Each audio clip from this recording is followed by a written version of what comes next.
Good morning, everyone. It's the fourth Friday of the month. It must be time for the Digital Learning Webinar. This is Ptaszynski. I'm the Vice President for Digital Learning, and we are so glad that you have joined us today. We have another exciting presentation which we think will help you in your work in digital and online learning, especially in this COVID crisis. So today we have some wonderful presentations. We're going to start off with Jennifer, who is at the Kenan-Flagler School of Business at UNC Chapel Hill. As you know, they do lots of online work and digital learning work. And so Jennifer is going to be sharing with us some of the things that they've learned, which we think will be applicable to what you need to do during this crisis and beyond. And then we have our colleagues Sherri, Eric, and Nikki coming to us from UNC Wilmington, and they're going to be sharing with us connectivism and how that might relate to your work in digital learning and online. We're really pleased to have them here today, and we really appreciate all the work they did. It takes a lot of work to put these sessions together, as well as to present them. So to all our presenters today, we're very, very glad that you're here, and thank you so much for presenting. For those of you who have colleagues that may be missing today's webinar, we will record it, and we will put it up on the digital learning site, dli.northcarolina.edu, as well as where the rest of the previous webinars are located. And then finally, I'd say that if you have any suggestions on items that could be included in the webinar in the future, or if you yourself would like to share some things with colleagues across the system and beyond, please feel free to reach out to me or to John and make those suggestions. So with that, I'm going to, without further ado, turn it over to Jennifer. Thank you so much. I'll go ahead and share my screen, John, if that's okay.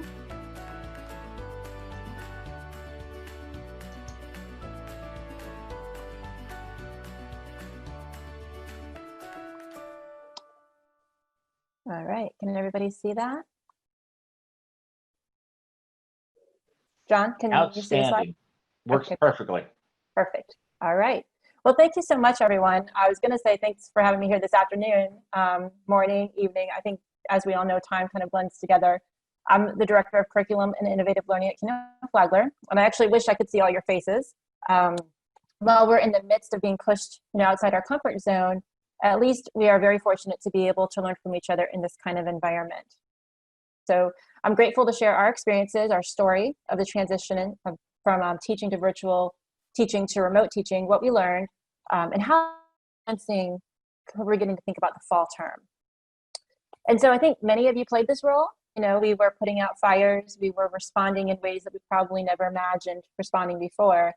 And since change was upon us in an unprecedented way, we all had to adapt, we had to trust, we'd be courageous, selfless, and make our way through. And at Kenan-Flagler, in the beginning of spring, we saw an immediate increase in collaboration across our departments.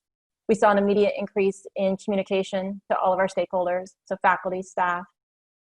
And then once our leaders were able to give us some decisions around the remote teaching and how that would look, we moved into execution phase. And so I know there are many complexities that many of you probably managed across schools, programs, departments, all those things. But in today's session, we are focusing on how do we support faculty as they prepare to transition from teaching in a traditional format to teaching in the virtual setting, and what that faculty. And so at Kenan-Flagler, the decision was that meant faculty were going to be teaching their class on Zoom at the regularly scheduled times with their students. And so many of our faculty had never taught before. And so our preparation was around that focus. The preparation fell into 4 categories. Our academic technologies team began an immediate functional training. How do you turn things on? What are the buttons in Zoom? How do you move from different layouts? Everybody knew how to get in there. And the team also had individual sessions. So there was a lot of functional focus in the beginning.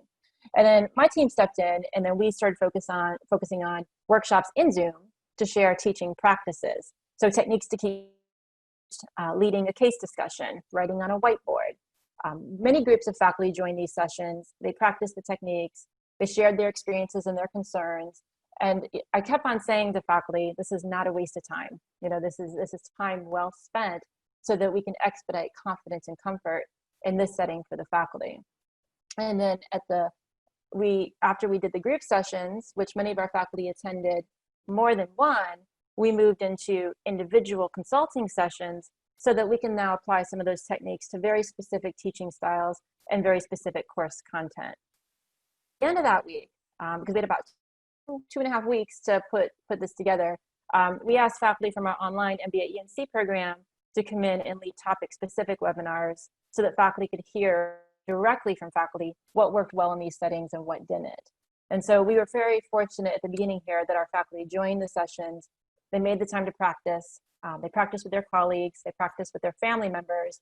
And then, of course, before we knew it, spring break is over and students are in their classroom and we got started. And so at the end of week one, we moved into what I call an uneasy truce. So the technology did not fail. Zoom did not break. Mostly faculty and students could connect into Zoom.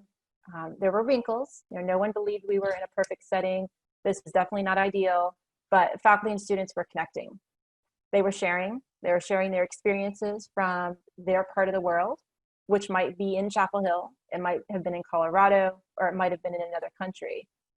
Everyone settled in and faculty took ownership of their classroom.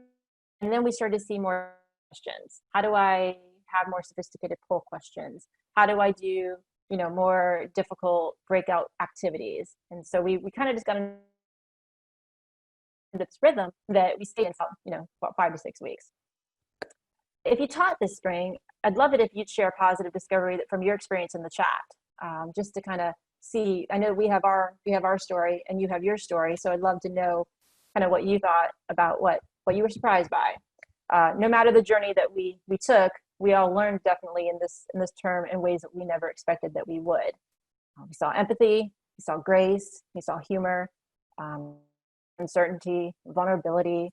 All these characteristics emerged from so many different places. And our core values at Kenan-Flagler are excellence, leadership, integrity, community, and teamwork. And these emerged from faculty supporting faculty, faculty supporting students, students supporting students. Everyone in some way was all hands on deck. And so we learned a lot about ourselves, I think, in this. But what did we learn about teaching? What did we learn about teaching in a virtual session? As these classes came to close, we surveyed our faculty to get feedback on what worked, what didn't work, what could we possibly do, what were they thinking? And so 80% of our faculty, when we asked about teaching effectiveness, said it was effective or extremely effective. I could get my teaching goals done, I could get my activities done. And then we asked about student learning, 86% of our faculty said students learned as well or as extremely well in Zoom that they might have learned in the classroom. So we took that as a pretty positive sign. And then we asked faculty what worked, what went well. And so many of our faculty mentioned that quieter students became more, got to have those videos on. You don't want people getting distracted or looking at Facebook or having an excuse to disengage. We wanted to really focus on the sense of community. Small group exercises and breakout rooms were very effective.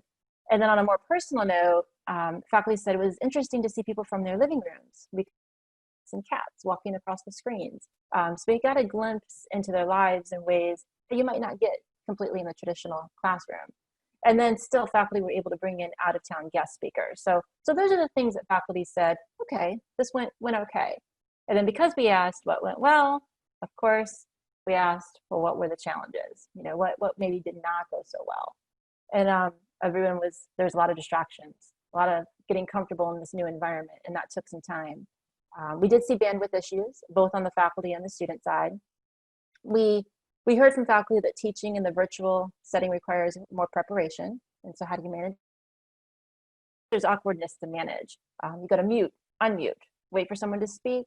Then I'll say, no, you go ahead. No, you go ahead. So we had to kind of manage a little bit of that awkwardness. And then of course, faculty shared that less material was covered in this setting because those transitions just take more time.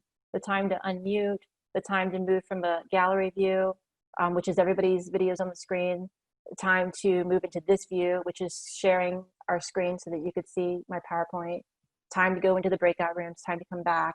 So less material is covered because of those transitions. And then we asked faculty, well, what practice might you consider taking back into the traditional classroom. And so I don't know if any of you who taught in the spring have any thoughts on this or any answers, but and if you would chat and please. But our faculty said they might do more polling, whether through Poll Everywhere or, but that back channel communication for those quieter students, I think was really intriguing and really quieter students start to be more active. Potentially more group work. And a couple of learnings that came out was how do we optimize our learning management system? So can we use more tools in the learning management system? We use Canvas to have discussion. So before or after a classroom, is there a discussion that's appropriate? Can we use quizzes, reflection questions, or engagement activities to really leverage the learning management system in a way that is not completely relevant to homework or practice problems or the grade, but just interaction in the learning management system? Then we asked faculty, knowing what you know now, what might you do different? And so some of the answers there were, I'd use the whiteboard more. I would create more polls and I'd use more breakout rooms. Design the syllabus to be robust for on-site learning and virtual learning, so that nothing and requirements don't have to necessarily be changed. The syllabus can be agile. Less lecture, more breakout activities. We also heard from faculty that they started thinking about, well, maybe I might think about creating some asynchronous content so that students can look and see that before they come to the class. And then live class would become more active. It becomes more about practice. It becomes more reinforcement. And they're managing the cognitive load the students have in that classroom environment, which I think is a pretty interesting development. So we had a lot of information from the students, from faculty, from staff. And so we thought, well, how do we bring it together? We're listening to the faculty's voice, listening to the student's voice. We're starting to get what worked. We're starting to get what didn't work. How do we apply that into the fall? How do we move from a simple transference of courses from traditional learning to online learning to transformation? And so we're still in uncertain times. You know, I know that our leaders are running through multiple scenarios. We're trying to figure out kind of what does fall look like, what will fall look like through the whole entire term. How do we phase back into some norm? And so we don't really know exactly what it's going to look like. We kind of started to think about, well, how does curriculum support us, and how can we construct it or deconstruct it to enable success and good experiences for both faculty and students? And so the first part of that, of course, is planning. We start these planning conversations. What are our resources? What is the opportunity to develop more variety in the course content? Can we use resources within the program, within the school, within the broader UNC support system? Can we create agility in the syllabus? What might need to be changed so that agility supports both settings? And then, can we build asynchronous content? Can faculty create it themselves? Can we create tools so that they can do micro lectures, or they can do interview recordings in Zoom with corporate partners, with alumni, with experts, so that we have some digital content in the asynchronous side that students can look at before they come to their live class? Can we create on LinkedIn that might be relevant? Is there anything from when you might consider an expert that you want to pull in and hear that voice into the class? Can you do examples and illustrations? So we're just starting to talk about what might that look like, and would it help that classroom experience? And expanding the asynchronous discussion, we started thinking about this LMS question. How do we optimize the tools in the learning management system with more reflection, with more discussion, with reading activities structured around discussion with a faculty debrief? So are there things that we can do there that support the learning and allow the students to have more flexibility before or after the live class? And so the question was, is the learning management system being optimized for that student engagement and for that sense of community? And all of these things, any of these ingredients, will help support and reinforce the live class to keep it engaging, active, and then really just protects the student learning experience in many scenarios, so that we can kind of we could be adaptive.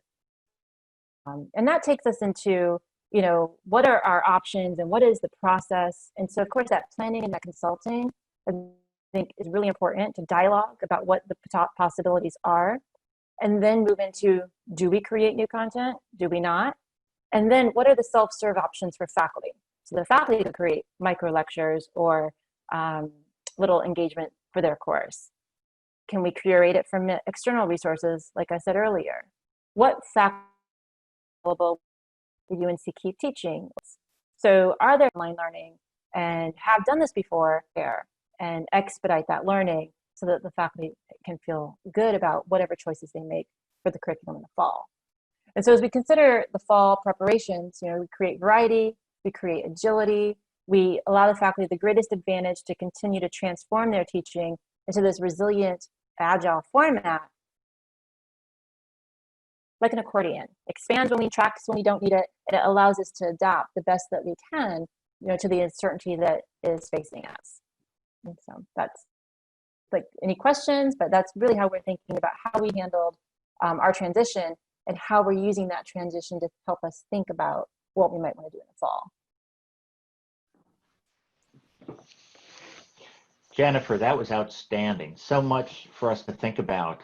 I will say this, we'd love to continue to tap your brain in that the faculty fellows, Ben and Ellen and Kate, as well as John Fauci, our CTO, Eric Ellis, and I are developing a faculty development program that's going to be online, and we'd love to get your opinion on it and get some of your assets. But let me ask a question, and then we can also open it up to others who want to either unmute or ask it in the chat. But I'd love to know if you could go a little bit deeper on some of the training you did. So, with so much use of Zoom, there is a place and time for synchronous learning, and then there's also a time where it should be asynchronous. Mm-hmm. And sometimes faculty don't necessarily know which way do they go, whereas they can easily fall back on Zoom or Teams or WebEx in order to do what they've always done. So did you provide some training around synchronous, asynchronous? So that's part of the conversation that we'll be having in the fall. In the spring, we really did just transition to Zoom. So teaching like we did in the face-to-face classroom, that's how we're teaching in Zoom. Now the conversations are there frameworks and theories and models and terminology or vocabulary that faculty can create these micro lectures, or we can help them create their micro lectures, and those would become asynchronous content.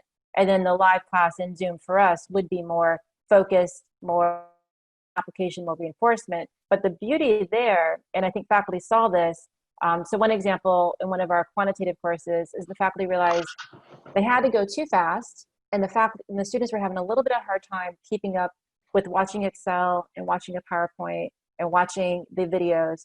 And so faculty thought, what if I took some of that problem out of the live class, created a problem recording, and then they can move into live class and have something that was more specific, put in breakout rooms, and then students could actually work on a harder part of that problem. So that's just an example of the faculty thinking we've got to pull some of it out because it's just too much to try to get through in one 80-minute session, and it doesn't necessarily help the students really process the problem. Indeed. Well, thank you for that. Anyone wishes to unmute and ask Jennifer a question? I know that from previous ones, you're not bashful. There's a question that says, did you survey students about how engaged they were? I'm not, I couldn't see the whole question. I don't know, John, if you can do the rest of that. Let's see. It says, did you survey students about how engaged they were? I am not sure faculty who are lecturing to a large number of students would be able to assess student engagement.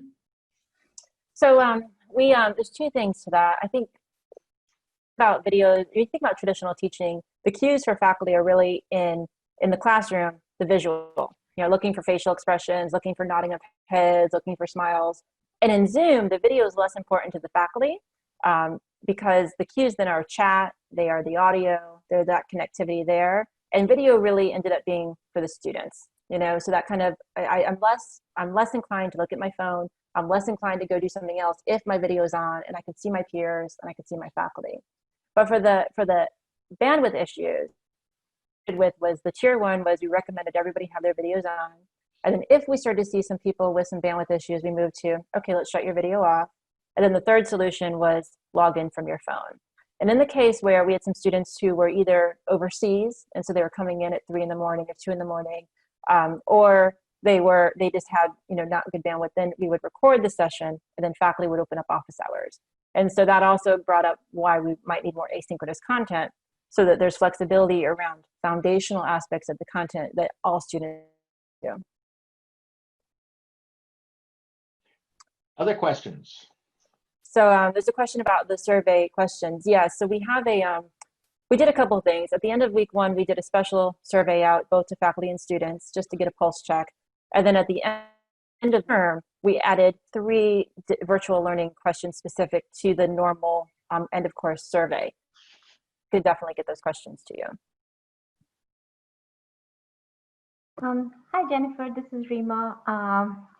So I just have something to share. One of the great outcome I felt out of this whole thing of using Zoom, faculty who were already teaching synchronously and asynchronously, so some of their courses were online already and few of them were going face-to-face. Now all of a sudden they're teaching all online and they got introduced to this whole Zoom thing. So their previous model of teaching online was a whole course completely developed, videos done. And now they're thinking maybe they should integrate some of these Zoom sessions to those asynchronous classes. It helps them to see how well they can connect with the students with that synchronous activity. And they're thinking of doing some tweaks to the classroom so that they can incorporate some of these office hours or live sessions with the class.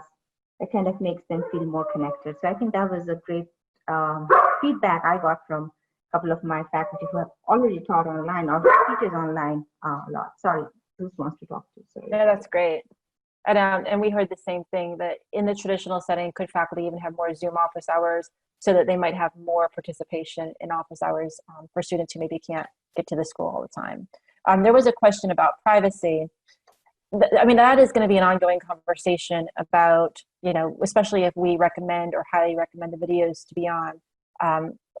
Our Zoom instances were in Canvas, which means they were password protected and behind that firewall, and only students and faculty could access the recordings of the Zoom there. So that's how we started that conversation.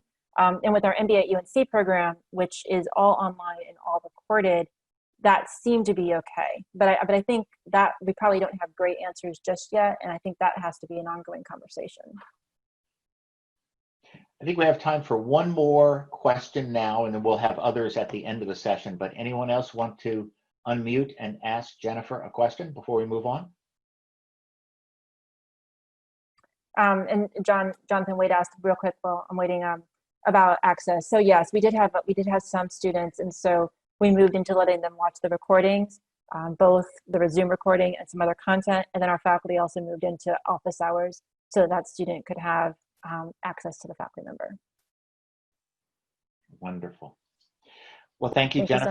so much. We'll be back to you toward the end of the session, and I'd like to now turn it over to our colleagues at UNC Wilmington.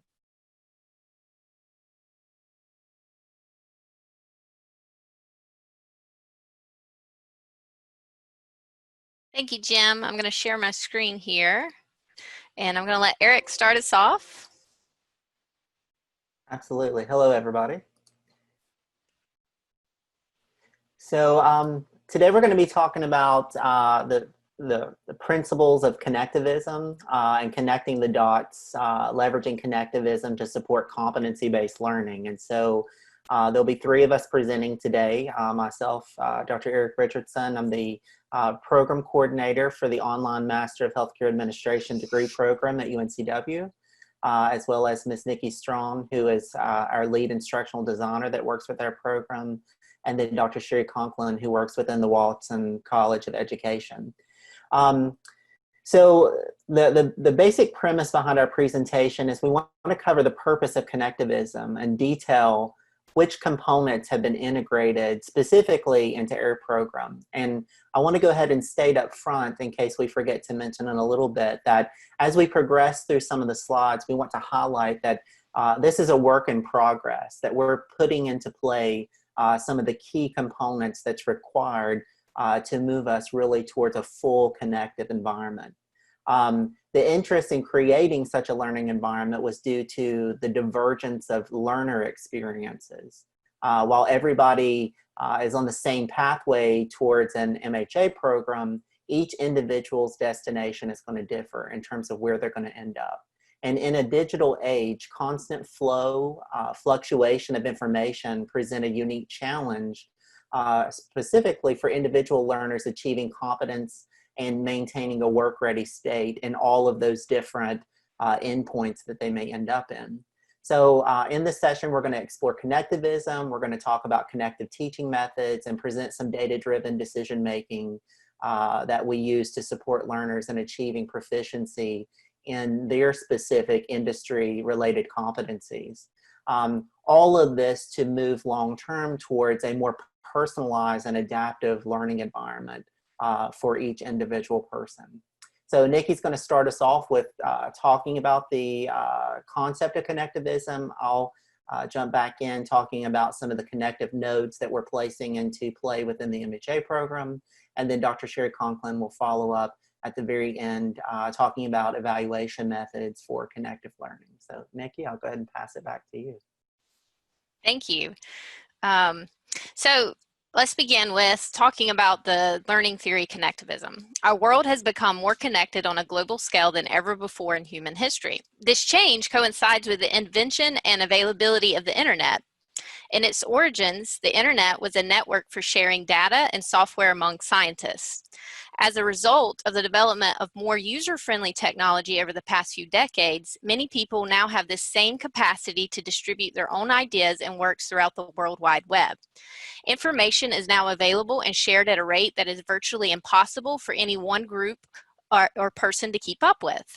This change has spawned a new learning theory called connectivism. Connectivism is a thesis that knowledge is distributed across a network of connections through the use of technology. Thus, learning consists of the ability to construct and transverse through these networks of connections. Those who study this theory believe it's important to treat knowledge and learning as a formation of connections. This theory has been developed and explored by Dr. George Siemens and his associate Stephen Downes. According to Siemens, learning should not be based solely on what we know, but also on our ability to share that knowledge with others. Knowledge in all its form emerges from our interactions with our connections. This includes our interactions with technology and non-human information resources. It sees learning as actionable knowledge distributed across a network of connections, networks where humans, technologies, actions, and social relationships act continuously together to create and distribute knowledge. So what are the major principles of connectivism? The first is the idea that learning and knowledge rest in a diversity of opinions. We have a diverse set of connections in our lives that advocates of connectivism often call nodes. Nodes is where our diverse opinions come from and may be anything from a person to a video to a podcast, as long as it is a source of communication in our lives. The second principle of connectivism states that learning is a process of collecting information sources. What we learned and what we know comes from the connections we form between neurons in our brains. There are about 10 trillion connections between the lines which make up everything we know, believe, and imagine. Connectivists believe that this type of connections can also be made through technology in the world we live, beyond just our biology of neural connections within our brains, but also with our social and technological connections in our lives. Another concept of connectivism is the idea that knowledge may exist in non-human appliances.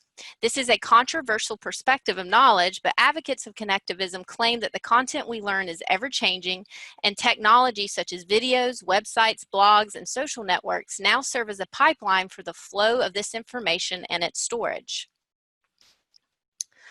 For connectivists, the capacity to know more is more critical than what is currently known. Thus, the process is more important than any content participants in any course may obtain throughout this process. At its very best, content is an abstraction of the complex set of practices, attitudes, and beliefs of the people within any given network. A process that is essential for this learning theory is the nurturing and maintaining of connections. This process is often called aggregation. It is very important for the members of a network to continue to bring together and distribute fresh content materials for others to access. Then learners may pursue whichever content that pertains to their own personal needs. A necessary skill for this process to flourish is the ability to see connections between ideas, fields, and concepts. Technologies made this process much easier. Web 2.0 tools such as LMSs, YouTube, Wikispaces, TED Talks have given us an organized method of grouping content. In addition, social networking tools have allowed us to discuss and share this information more quickly and freely. This is often called remixing to develop knowledge currency. Remixing also allows us to have the most accurate, up-to-date knowledge for learning activities, which is a key principle of connectivism.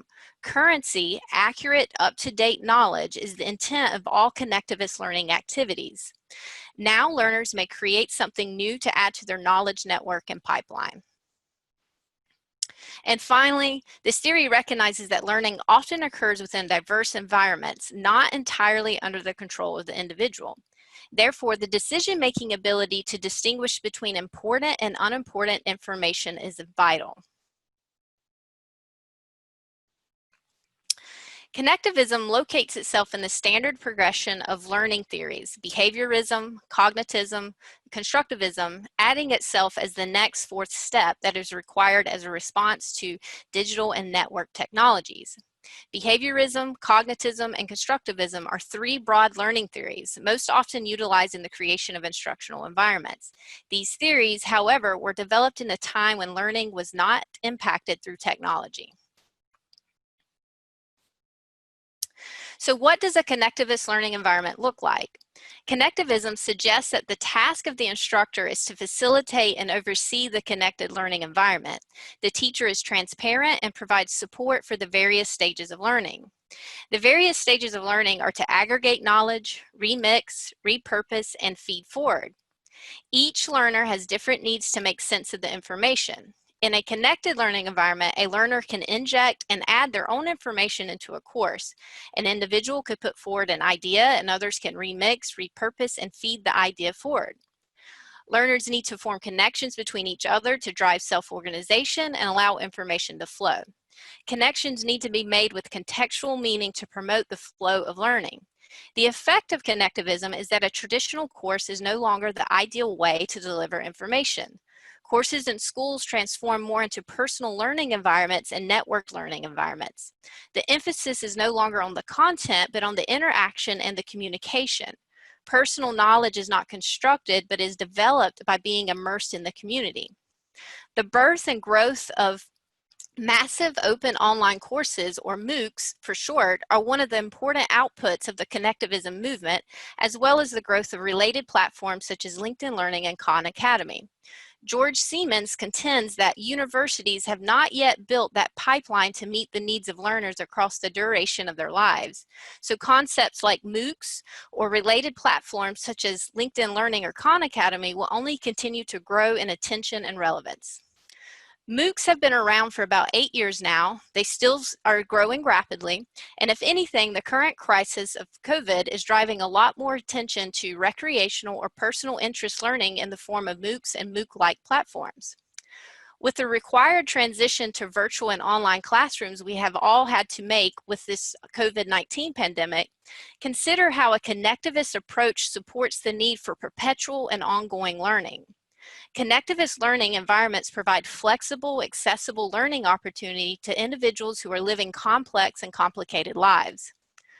While we may not be capable of going full-blown MOOC, nor would we necessarily desire to do that, there is value in developing and maintaining a network so that learning can occur. There are many different tools and online spaces to keep the network growing and information flowing. Key components of a network learning environment include blogs or e-portfolios, discussion forums, collaborative learning spaces, and social networking spaces. I'm now going to turn it over to Eric, who's going to talk about how we are building the MHA program with these key components in mind, as well as principles of connectivism, while also still providing the traditional support that structures self-regulated learning for success in an online environment. Oh, thank you, Nikki. So in the previous slides, Nikki's reinforced or referenced really some of the different tools and online spaces for keeping the network going and information flowing. And she referenced or defined these as being nodes. So just as we embark on this presentation, and particularly this slide, I want to shift our mind away from thinking like a traditional faculty member. I want you to instead envision building a skyscraper. The skyscraper is only as good as the knowledge of the engineering and the raw resources utilized in its creation. So to get to the next level, faculty must embrace being more than just the status quo. We have to move more in a direction of becoming learning architects, perhaps even engineers, like learning engineers. So within the MHA program, like I mentioned at the beginning of the presentation, we're starting to think about what resources are needed and what the large infrastructure is going to require in order to create this connective learning environment that really takes advantage of all of the great things that the theory of connectivism has to offer. So the MHA program, we currently utilize a variety of nodes that serve as the foundational building blocks for our program's infrastructure. Building blocks that are highlighted here. Things like EHR Go, which is a simulated learning tool for understanding the purpose and learning how to use electronic health records. So even though our students are administratively focused, business-focused students, we still want them to have a very comprehensive understanding of how electronic health records work, data that's involved, and the clinical aspect of healthcare. Other resources like Jones and Bartlett Learning's Navigate 2 scenarios provide digital simulations that engage learners in an immersive decision-making experience so that students can take what they've learned from the course readings and so forth and apply those to simulated scenarios that would interact with them and bring a case study to life. Resources from the Institute for Healthcare Improvement, where learners complete learning activities toward the attainment of an actual credential by the time that they finish their course. So integrating the concepts of micro-learning as well as micro-credentialing into the degree program. We've leveraged the power of LinkedIn Learning to provide just-in-time learning. And again, thinking about building this large structure and referencing what I spoke about at the beginning of the presentation, each one of our learners are coming to our program from a different point in their career, as well as with a different career goal. And so LinkedIn Learning allows for each individual learner to personalize their learning experience and also to be able to leverage the social network platform that's provided as part of the LinkedIn Learning platform for their long-term career development and making connections outside of the program. Other tools like TaskStream Learning Achievement Tools, or what's currently referred to as TaskStream LAT, provides an e-portfolio tool that not only serves in the traditional sense of a repository for information that maybe in the traditional sense has been used by other programs to collect documents, but really to leverage the power of assessment and data so that we can begin to really dig deep into the data and reporting capabilities to integrate that into curriculum improvement and continuous improvement planning for our program. And then the final tool that I'll talk about is Peregrine assessments. So Peregrine Academic Services, for a variety of different programs, but specifically for healthcare, offers the ability to internally and externally assess the students' knowledge and benchmark that knowledge against students within our program, as well as students outside of our program that may be in like programs or similar programs, or maybe even different types of programs, to see where it is that learners knowledge is increasing or decreasing. And so we're utilizing that tool in a variety of places within the program to be able to see how knowledge is maybe progressing or maybe decreasing.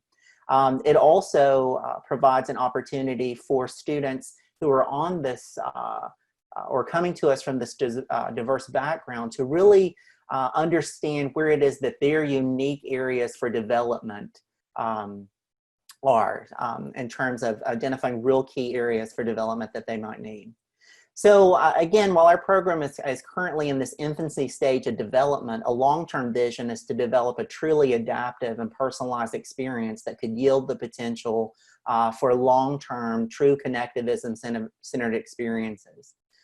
So as we move into the next piece, I just want you to think about within your own fields of study or within your own programs, the types of nodes that might be needed beyond just the traditional faculty member and a textbook.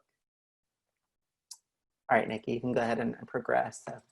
So next we want to shift our focus for a minute to understanding the concepts of diverse learning paths, assessment, and the data analytics portion of how this works. So learning paths within the MHA program can be both standardized and customized. And so while we know that all students that are coming to us have the goal of attaining a graduate degree in the Master of Healthcare Administration, and that's kind of the standard treatment or the standard learning path for all students, we also additionally understand that students are coming to us with diverse backgrounds and diverse interests. And so while one student may have a goal of working in long-term care within the healthcare administration realm, other students may want to work in human resource management, whereas other students have maybe a goal of just staying within their current position, but being further developed within the scope of their industry. And so the concept of learning allows for this personalized and standardized learning. All learners are engaged in the standardized learning path that maps to the program and course objectives. And so those specific objectives are highlighted for all learners. But all learners are also exposed to customized learning paths that align with the course content of the course that they're engaging in. And so illustrated on the slide here, we've kind of demonstrated how it is that our competency model, so our program has selected to use the National Center for Healthcare Leadership's competency model, and they do a really good job of defining levels of knowledge or levels of competency within the scope of a particular area of healthcare administration. And so within the field of human resource management, maybe for example, they've broken that down into 4 levels of specific attainment and what competency and proficiency might look like. But the next piece is, as we're really getting down into the mapping process for those students that are truly interested in working within the HR field, for example, we would provide to those students a learning path that is going to go beyond the standard curriculum of like a human resource management for healthcare professionals class, where it's covering the basics for everyone so that learners can specifically see the specifics that are needed and really understand the requirements for maybe even licensure or certification within a particular area. So that again, students can diverge onto a personalized learning path within that same experience. We've also recognized opportunities for data-driven decision-making. So thinking about true evidence-based decision-making that support personalized and adaptive learning, and also intervention. While our program again is at this infancy stage, we're establishing the infrastructure possible so that we can begin to leverage data to help students move along the pathway of the learning path, but also to be able to intervene when necessary if we see that students maybe need some more assistance. So dashboard data is a way to provide real-time response to learners, to provide intervention, also to use specific feedback that might guide the learner along the pathway. Critics often say that this is a missing piece of connectivism. So in a learning environment, when we're talking about MOOCs or something of that nature, this is one of those areas that normally is an area of criticism.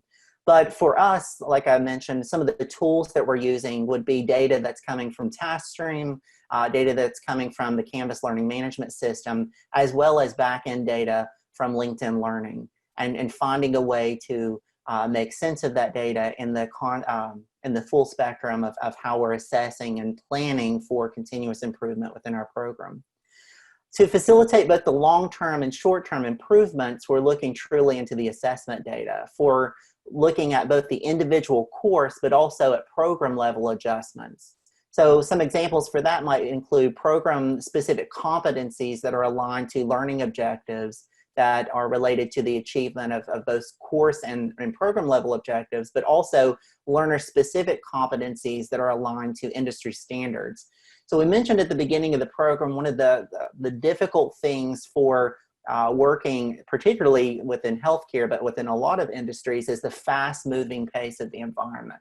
And how does a program that has a standardized curriculum, how do you keep up with the change and the shift for requirements in some of these areas of certification, and or maybe even the specialized knowledge that that learners may require to help them to be able to achieve their career goals. And so learner-specific competencies and this personalized experience is where we're really looking at, again, analyzing and looking at which pieces of data and or which learning paths have been the best suited for moving students from point A to point B. So again, we want you to think about the data that might exist within your field of study, also moving beyond the thought process of a grade within a course. Again, within competency-based learning, we oftentimes think about the difference between grades and proficiencies and competencies. And so while a assignment may be constructed where a student is given a variety of things that they have to accomplish on a particular assignment, and they may score well on that assignment, that doesn't necessarily equate to that student making or achieving a certain benchmark in terms of proficiency within competency.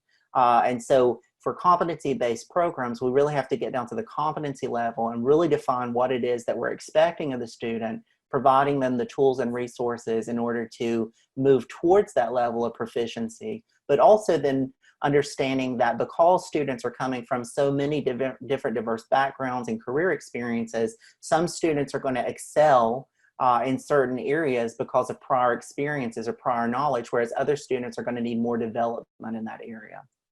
So next we're going to be transitioning over to Dr. Sherri Conkin, who will briefly address the formative and substantive evaluation process. Thank you, Eric. So as Eric mentioned, you've put all of these LinkedIn Learning and different nodes in place for connectivist learning, and now it's time to evaluate to determine whether or not you want to continue using this. So we want to look at formative evaluation to continue to improve our course and program. So the main reason for using formative evaluation is to demonstrate success and impact of the program. So what was the impact of that course on the program? So for example, in the MHA program, we are using student reflections, surveys, and assessment data to determine the impact and satisfaction among the learners. The assessment data assists us with the course and program design to ensure that the instructional materials that have been chosen enhance student learning. And while the reflections can serve to ensure that students are cognitively engaging with the content and then applying that to their learning goals and their career development. The third reason to use formative evaluation is to get a better understanding of how the program worked and why it did work. So basically, it's getting a better understanding or a more holistic understanding of why the course or program was effective. So in looking at this type of measurement, we're looking more at student performance. I know Dr. Richardson just mentioned that. So it's basically how are students performing, and again, not by a letter grade, but by the skills gained. And so this is where you want to incorporate authentic assessments to come in and help determine where students are performing, and which will help to demonstrate the effectiveness of the course and the program. So then we move on to summative, and that's where we're at the point of addressing, were the important needs addressed. So previously, in formative, we asked what needs to be done. Now we're asking, were the needs addressed? Informative, we said, how should it be done? And with summative, we have to defend why we did it. So for example, in the case again of the MHA program, we're using a variety of nodes that were mentioned, such as the LinkedIn Learning, to enhance that learning and allow students to direct their own learning. So with the formative evaluation, we were looking at how should it be done or what nodes to use. And now we're looking at what was done and was it successful and why was it successful or what needs to be revised. You also want to be asking, was it well executed?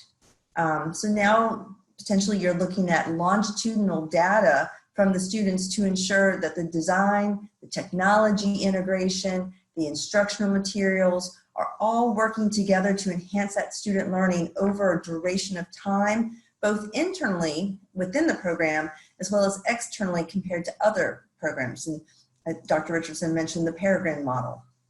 So in thinking about when you're developing your online course or your program or courses and program in general, even face-to-face, you want to think about a variety of techniques such as creating logs or diaries of outcomes, interviewing or having focus groups with your students, case studies, document and record retrieval and analysis, look at your assessment data, your rating scales, trend analysis of longitudinal data, and then either longitudinal or cross-sectional cohort comparisons. So I know that was a lot of information. So at this time, could we take any questions? Anyone want to come off mute or ask a question in the chat? While people are gathering their thoughts, Sherri, Eric, Nikki, thank you so much. I do have a question. Let's say a faculty member has heard this great presentation and they're trying to think, you know, in what little way can I take a baby step to apply this to my next class? And you're writing up in an elevator with them. What are the one or two things you might suggest that they might do? Yeah, I think for one of the easiest ways to think about this, if we think about this at the course level, for those that teach courses that are in alignment with a specific functional area of their discipline, or perhaps even like a certification or something that you could be certified in, that might be the best place to start, is to think about like with the end goal in mind. If students are wanting to be certified in a particular area, or your course really relates to some type of function within a larger organization, you can think about what those end goal requirements are going to be and kind of work backward from those.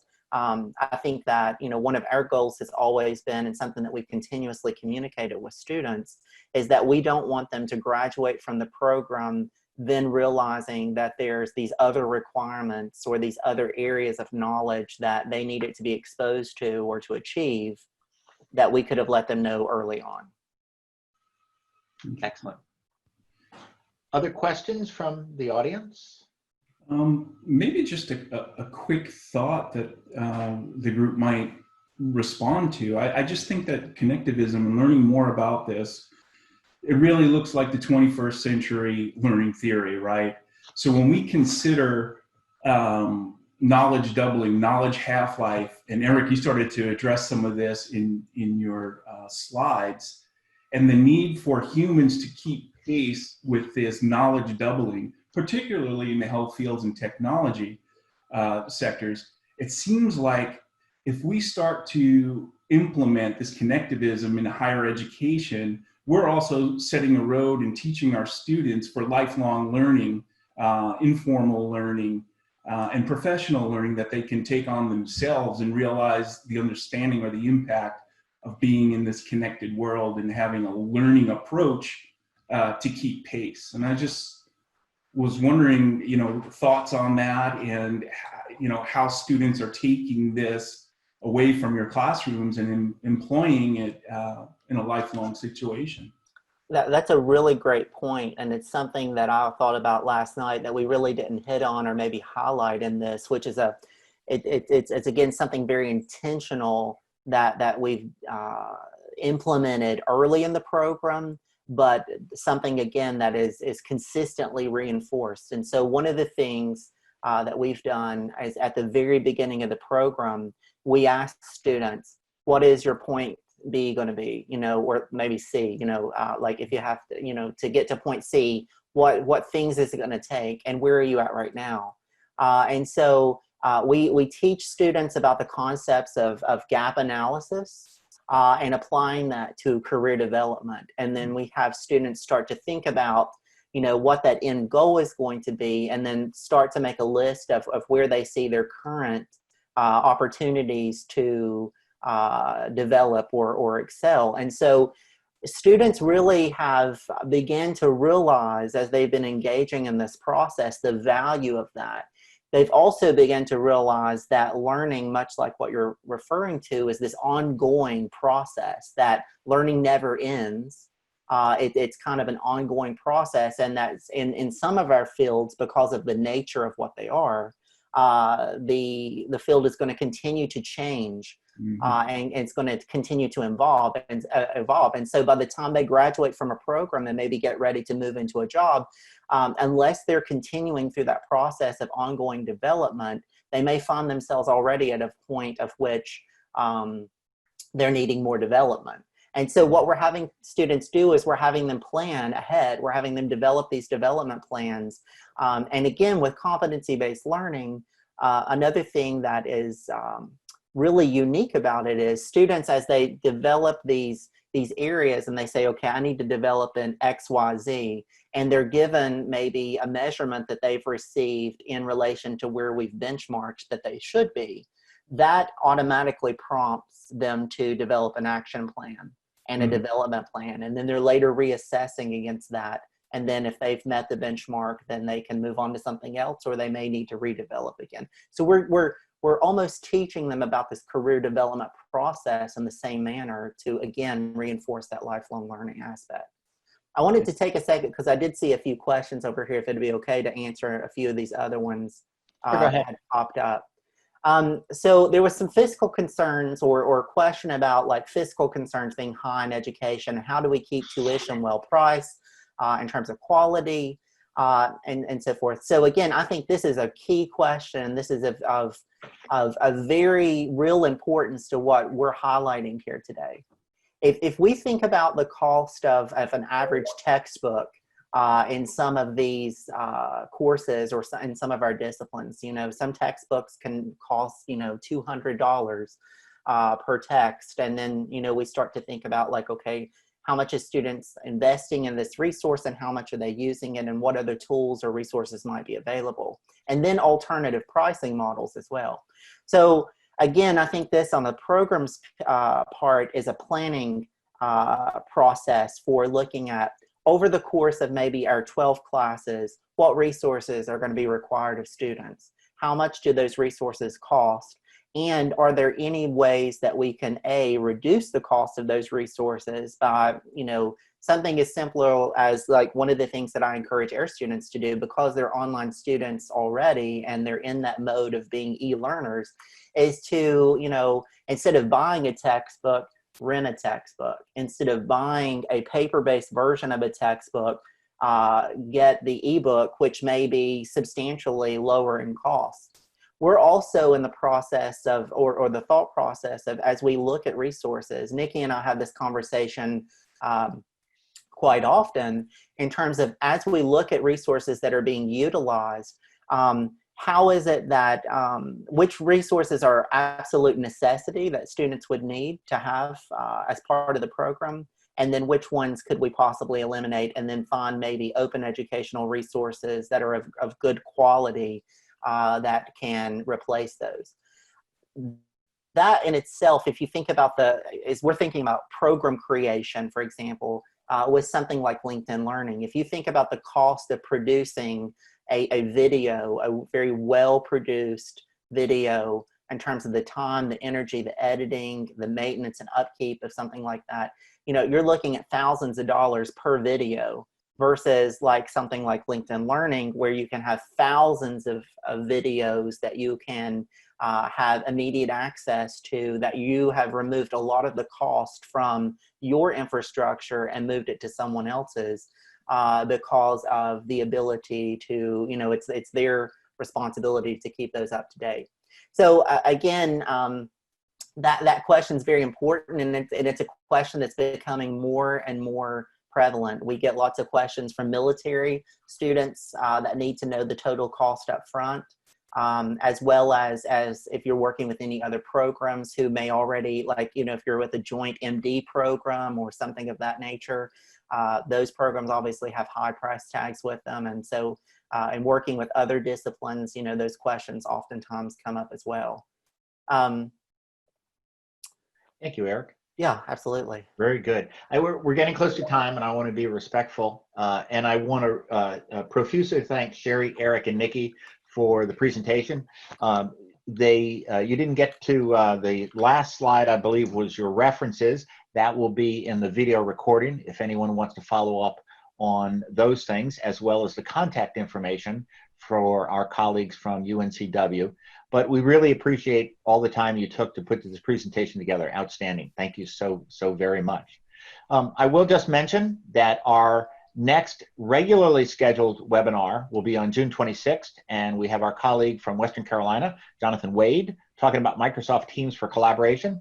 We're using more and more Microsoft Teams at the system office, and I know many of you are starting to use this, so I'm really looking forward to what Jonathan has to say about this. And then I'm excited about talking about Flipgrid with Connie Bishop, our colleague from NC-A&T, and that will be on June 26th. We are looking to the possibility of more regular mid-month digital learning webinars. We did that one on proctoring, for example, a couple weeks ago, because there's so many different topics coming up that are related to how we respond to COVID. Once enough may not be sufficient enough. I do want to say that the faculty fellows, as I said before, John and I and Eric are working on a faculty development online program. We'd love to give you an early preview of that so you can give some feedback and make sure it meets your needs and your faculty colleagues' needs. It will be a program that we're trying to finish off and be able to release by mid-June, and it'll be all online. So with that, I'll say goodbye, and we look forward to seeing you at the next DLI webinar. Thank you so much. Bye now.